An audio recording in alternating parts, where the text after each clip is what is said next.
গরু পাচার মামলায় বিনয় মিশ্রকে গ্রেপ্তার করতে চায় সিবিআই এবং সেই জন্য গ্রেপ্তারি পরোয়ানা জারি করতে চেয়ে আবেদন করা হয়েছে রাইস এভিনিউ স্পেশাল কোর্টে।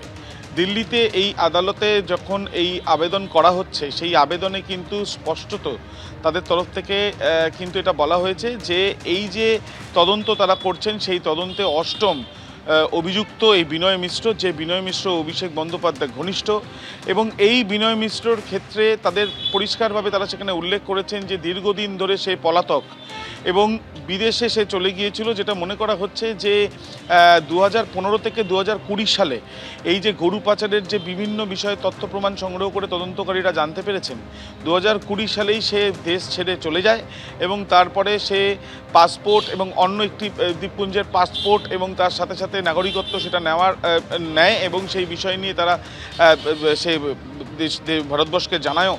কিন্তু তার যে গতিবিধি তার উপরে নজর রাখা হচ্ছিল, কিন্তু তাকে এই মামলাতে গ্রেপ্তার করতে চায় সিবিআই। সেই জন্যই গ্রেপ্তারি পরোয়ানা জারি করা হোক সেই চেয়েই কিন্তু তারা আবেদন করেছেন।